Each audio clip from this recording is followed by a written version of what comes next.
Alright, welcome back. Just to remind you, you were watching No Reservations with myself, Aisha Alam Khan. I have the very lovely Seema Kirmani, who's been sharing a little bit about herself, getting to see the human side of her. My next guest, it's time to bring him on. Now, he is the Deputy Convener and the Parliamentary Leader of the MQM. Well, let me just say it this way. He is a man you have to meet in person. He is charming, he is affable, he completely takes you by surprise. The man behind the image, that's what we hope to get to tonight. Please welcome with me, Dr. Farooq Sattar.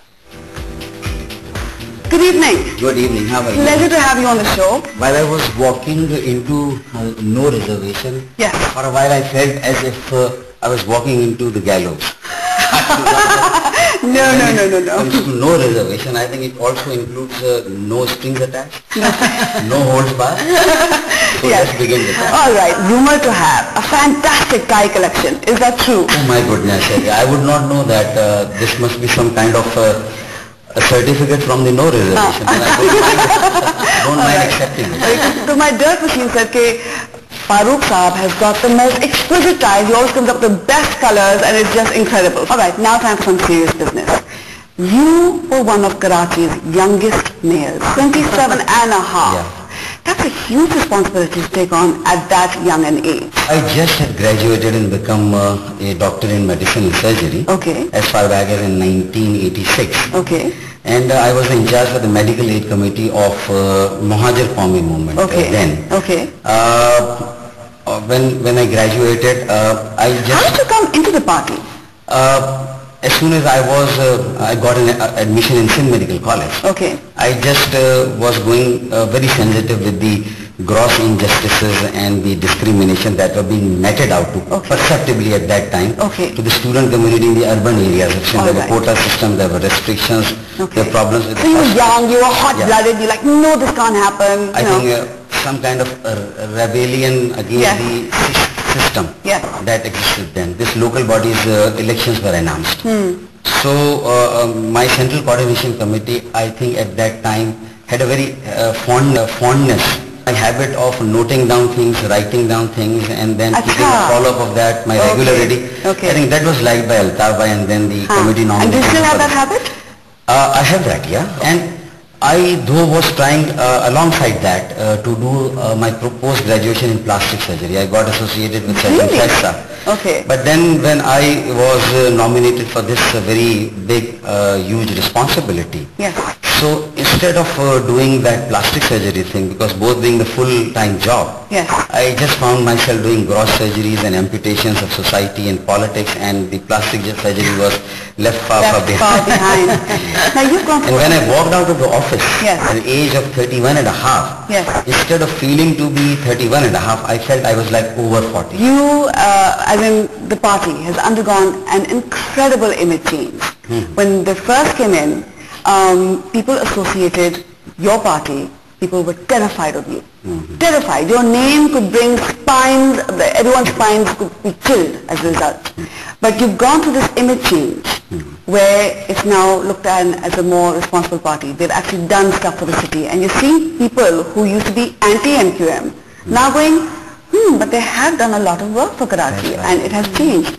Tell us about that transition, because that must have been a difficult period. Right from the day one, my party was a service-oriented party, and we just believed the service of the people, serving humanity, was our main weapon.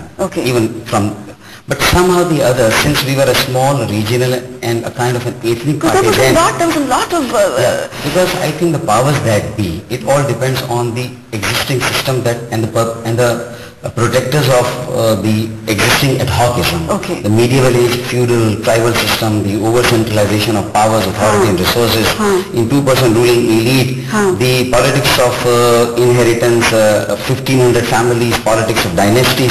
So I think it was that phenomena, we were the odd man out in fact. Now, but let me ask you about the human being behind you. I mean, how did it feel, when you get reports that there are bodies being found in gun bags? As a person, and you were young, you were impressionable. How did that feel? Very sensitive to that. And since I was already in a profession, I had just graduated and there were massacres that I was doing my house job. So what we would do, even the MS of civil hospital who would not allow us to take the ambulance to those curfew imposed areas. So, but there were students who would just revolt against that, and they would snatch away the ambulance, and we would go into that area to reach out to the people. And even were you ever scared for yourself?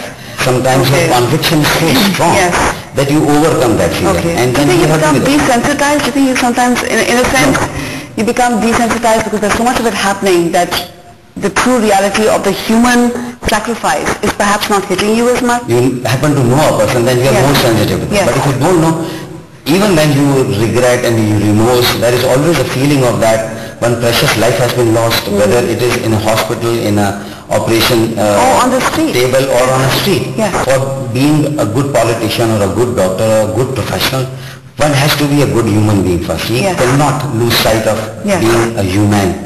That element must be there in anyone. You've gotten married again, and this is a love marriage. And tell us a little bit about your family life. Do you have children? Did you chase her? Were you the romancer who went after her? How did that come about? Actually, Shahida was my advisor, and we developed the kind of a friendship where I began to depend on her, and I just began to think that she was, there is always a woman behind a man when he is ascending the ladder of success. That was the sort of relationship that was developing. That was her second marriage. Mine was also second. So she already had 3 children from her first wedlock. I had 2 from my first wedlock. So then what we decided, nice big family of 5 children, so that we cannot afford to have any children of our own, because then your children and my children are going to beat our children. We have to be right from the day one watchful on that. So we just preferred, and then we just begin to adapt the 100,000 trees that Shahida has to her credit. So no kids will be adopted the trees. We adopted the trees, and they actually then became our children. Wow. In Islamabad and Karachi. That's a good example. Did it ever happen where her kids would complain to her about your kids, maybe like jagda that you'd have to sort of sort out between them? See, my kids actually have been all along with my ex-wife. And she then, after the divorce, preferred to make her abroad in USA with her 2 brothers there. So I now regularly visit them and try to be with them at least twice a year, and they are visiting me once a year. So that is how I just try to play my part. Was that difficult? It's difficult, it's difficult. And now since they are growing, the elder, both of my children are they are daughters, and the elderly one has just done her grade 12. She's in grade 13 and about to begin a professional career. Mashallah, she is all A+. So like father, like daughter. Well done. Well done. Apple does not fall very far from it. No, it does not. The second daughter is also falling, and she is also doing good. She is also into music also, the second one. Really? And you're encouraging that? She has a passion and ambition to someday make it to the American Idol. I don't know whether she would be or not. I'd love Dr. Farooq Suttar's daughter at American Idol. Hey, she gets my vote. All right, go for it. And Shahida's children, 2 of them are sons. One of them has done 2 PhDs at a very young age. The other one is a doctor. The third one, who is a daughter, she was the... You are so proud of your children, and it's coming through so clearly. Another thing that my dearest machine picked up on you is you love to write poetry, and I would never expect that. Dr. Farooq Suttar actually likes to write poetry. Try to write poetry, but... Are you trying to come tell you the as I said, no strings attached. That a poet is a poet, and he is a born poet. He has to have natural qualities.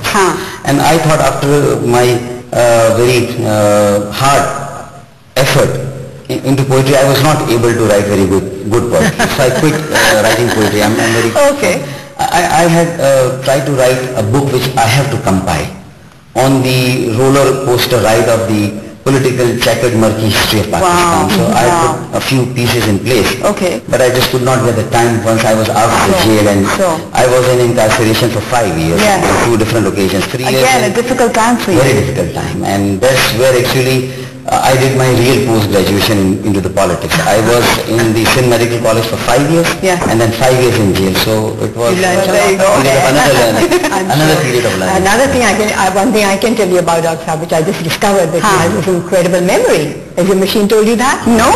You just tell him one number right now, a huge big number, and it stays in his head. Really? 2,000 just no wonder everyone's scared to hear. How many? More than 2,000? Mat bataiye. You've got more than 2,000 numbers in his head. Viewers want to know your number. 0332155 736. All right. Just for the sake of our viewers, छोटा सा शेर, and then we go to a break. One of your own. आसमानों पे नजर कर, अंजुम महताब देख. आसमानों पे नजर कर, अंजुम महताब देख. सुबह की बुनियाद रखनी है तो पहले ख्वाब देख. I have a dream. That is beautiful. Dr. Farooq Sattar reciting poetry for us here. Believe it or not, it is no reservations after all. Stay tuned. We've got much more coming up after the break. Stay with us.